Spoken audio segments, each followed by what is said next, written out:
I'm just about to speak to the independent member for Johnston. We know the Chief Minister's handling of the ICAC's findings regarding the improper conduct of a senior public officer. It is continuing to be an issue. The member for Johnston believes the Chief Minister needs to take swift and decisive action against this public officer. Is it a failure of leadership that she isn't really doing anything about this situation? Look, Katie, it's got nothing to do with leadership whatsoever. The ICAC has made these recommendations and put out these findings. And the Chief Minister and all members of Parliament are bound by the ICAC Act. We're not allowed to disclose anything about what the ICAC has done. So the ICAC has put out these recommendations and findings. And legally and by law, I'm not allowed to talk about it. Even if I knew, I'm not allowed to say anything. I can't disclose anything. I'm not allowed to, because then I am actually in breach of the law. So there's stuff that maybe OCPE could do, but certainly the Chief Minister, myself and other ministers, we're bound by the law under that ICAC Act. We're not allowed to, even if we wanted to do anything. I guess the problem is here that, from reading the report and then knowing the situation that the former Children's Commissioner Colleen Gwynne was in, the two situations seem from the outset as though they could be looked at in a similar sort of way. Now, we know what the outcome was for the former Children's Commissioner, and it was horrendous how that all played out in the public eye and the way that it was dealt with. But the problem here is, I suppose, is that, given the fact that we don't know exactly who this person is, we don't know what position they hold, but the concerns that have been raised and the outcome really make you question whether that person can indeed stay in a senior role. Yeah, and look, when you compare those two situations, the fact that the Colleen Gwynne one it wasn't done by ICAC, it was given to police, and police were investigating that, and the difference here is that the ICAC got this one. There's two sorts of, I suppose, different sets of rules.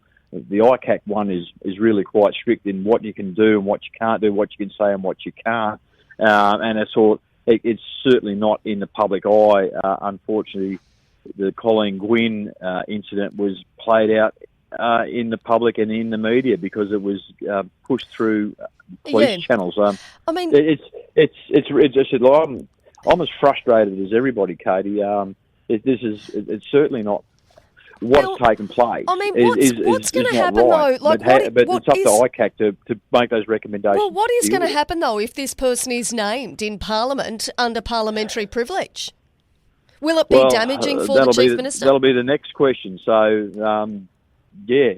if that takes place, Katie, then of course whoever that public servant is, their name will be out there in the public domain. As I said, it's a very good question. What is going to happen next if that happens? It could be could be very damaging for the government if that happens. Well, and especially for that individual as well. They'll be publicly named and shamed if Justine Davies decides to do that under parliamentary privilege. And that's the only place that she could do it, because she's not allowed to do it in public, because she's also bound by the ICAC Act as well. Yeah, well, look, we are going to be catching up with Justine in just a couple of minutes' time.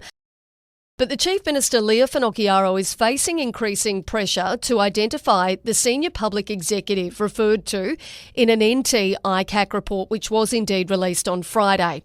Now, the ICAC delegate, Patricia Kelly, found a senior public servant had committed unsatisfactory conduct in the management of their conflicts of interest after failing to disclose the full extent of their friendship with a candidate, despite remaining on the recruitment panel and providing them with a reference. Now, what we know is that this person was not able to be disclosed, or the identity not able to be disclosed under Section 55 of the ICAC Act, which I read out for you a little bit earlier this morning. Now, the Chief Minister said on the show on Monday the ICAC had made the decision not to name the person, so it was now about education and moving forward, making sure it doesn't happen again. But does that go far enough? Well, joining me on the line is the independent member for Johnston, Justine Davis. Good morning to you, Justine. Hey, Katie, how you going? Yeah, really good. Thank you so much for your time this morning. Now, Justine, obviously this person's not been named. You and I both being very careful with what we say. However, it is a senior public servant, someone we would expect would know how to handle a conflict of interest. What do you make of this situation? Yeah, look, I just want to say, so it's not necessarily that I want to name them. I don't even need the Chief Minister to name them. But what I do want to know is that appropriate action's been taken and that senior public servants, people who are making decisions that impact on you, on me, on our whole community, are accountable for those actions. But we're not hearing that. I think that what we know is that ICAC's, released this report, Operation Apollo. When they release a report, what they do is they give it to the minister responsible to take appropriate action, which is, in this case, the Chief Minister. I haven't seen any appropriate action being taken. So that doesn't fill me with confidence, and it doesn't fill people in my community who are talking to me with confidence about the people who are there, who are meant to be looking after us. Justine, what do you think that the Chief Minister needs to do at this point? Yeah, I mean, I think it's interesting. I didn't hear earlier when you were talking about Section 55, but no, I'm certainly no expert, but I went and had a look at the Act as well when the Chief Minister was talking about that. And ICAC is certainly precluded from naming someone, but the Chief Minister is not. That's not my understanding of it. The whole point of the ICAC Act is to give information to the executive government for them to decide how to deal with it. And they can, if it's appropriate to name someone, they can do that. That's my understanding of it. I may or may not be right, but I think that we need to know that. We need to know the truth of that, so it would be good to find that out. I think that now I've lost your question that you asked me before that. No, I just asked really what you think the Chief Minister needs to do at this point. And by the sounds of it, you do feel as though she needs to come out and be open and transparent and name this person. Well, I think she definitely needs to take some decisive action to show people that this issue has been addressed. So, as I said, we don't know who this person is, but potentially it's someone who could have a lot of power in our community, and we need to know that people like that are people that are accountable, take responsibility for their actions. If things, do go wrong, that those things are addressed, and we know they're not going to happen again. So that's what I would want to be hearing from our Chief Minister. How's that going to happen? Justine, do you think that this senior public servant can stay on in their role? Well, that's not a question for me, but I think if trust has been undermined in them and they've clearly been identified, as being engaged in improper conduct, it's going to be pretty difficult. They also have a role in this. They could come out and address it. The issues that, they've been found to have dealt with in improper conduct, and a few people have said that to me, well, whatever. Yeah. It's a small place. We're all kind of, connected to each other. And for me, that's not the actual issue in this situation. The issue is that there's been an investigation. Someone who is obviously in a senior position, a position of authority, has been found to do something wrong and it hasn't been addressed. He could come out, or she or whoever it is, could come out and address it publicly as well. That could be an option for them. Justine, we know that Parliament is going to be sitting again soon. Are you going to be asking questions about this, and could you name this person under parliamentary privilege? Look, as I said earlier, that's not what I want to do, and I'm really hopeful that it will have been addressed before Parliament, which is sitting in a couple of weeks. But if not, as a member of Parliament, I'm also bound by a code of conduct, and that code of conduct says that I have to act in the public interest. And I believe that it's in the public interest to know that, as I said, we can trust our senior public servants, we can trust our elected representatives, and part of that is knowing that when people have done something wrong, that's addressed. So if it hasn't been addressed by that point, I will be asking questions in Parliament. I will be naming this person if I feel like that's the only option before us to actually make sure that people can have confidence in their systems. Justine, we know that the ICAC has gone through some serious changes in terms of, who's setting up the ICAC, all that kind of thing. At the moment, we have indeed got Greg Shanahan acting as the ICAC. Do you think that that's appropriate, given that he was the former head of the Attorney General Justice and, as I understand it, did rewrite the ICAC Act? It's a very good question, Katie. Many people have raised that with me as well. I think ICAC has, there's been many issues with ICAC. We know that.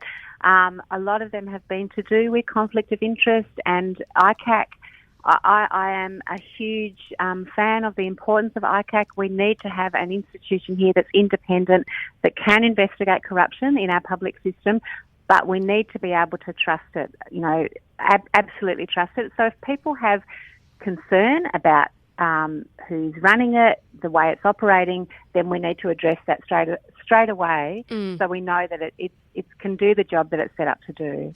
Look, we have got so many people messaging in this morning about this. I mean, Andrew's just messaged through. He said, "Hi, Katie, by not naming the offending public servant, a stain is cast across all senior public servants. The ICAC is a giant waste of taxpayers' money and needs to go," reckons Andrew. That's just one comment that's come through. There's plenty of others. But I do wonder, with this situation, it's, you can't help but draw comparisons to the very public situation that we saw the former Children's Commissioner go through, Colleen Gwynne, where it wound up in court and ultimately, it was found that she hadn't done the wrong thing, or she'd obviously, a friend had been appointed, but she declared that conflict. I can't help but draw those comparisons and just think, why are they so different in these two situations now in the ways in which they're being handled? That's a great question, and it's interesting what that caller just said, Andrew, that also in not identifying this, it does cast doubt on a whole range of people, and that's not how we want to be operating. I think we need our systems both to be robust, to be able to trust them, and to be efficient and to do their job well. I think there's there's been lots and lots of talk about ICAC. There's lots of other models that we could look at to, as I said, I think it's imperative that we have something like that here in the Territory. It's a complicated place because we're so small. There are conflicts of interest all over the place. But we can manage that. We just need to make sure we've got systems in place to do it well and to address things well. I've heard quite a lot about ICAC over the past few days, and I just wanted to let you know what I understand of what's going on. So ICAC, the Independent Commission Against Corruption, their job is to investigate allegations of corruption in the public service. And this week they released a report, Operation Apollo, which found improper conduct in a senior public servant. When ICAC issues a report, what they do is they give it to the minister responsible for ICAC, so in this case the Chief Minister, so they can determine what action is appropriate to take. And you might have heard the Chief Minister say that she's not able to release the name of this person because she's not able to under the Act. And I'm no expert, but I went to have a look at the Act. Here it is, pretty big. And under Section 55, the section she's referring to, ICAC is forbidden from naming anyone personally. But the Chief Minister is not. Now, I don't know about you, but if there's a senior public servant who is making decisions over things that impact on my life and my community's life, and they've been found to do something wrong, I want to know what's being done to address that. And I want to know who they are. As a Member of Parliament, I'm also bound by a code of conduct, and that code of conduct says that I have to act in the best interests, in the public interest. I believe it's in the public interest for us to be able to trust our senior public servants, to be able to trust our elected representatives, to know that if people do things wrong, that they're going to be addressed, and to know what's going to happen about them.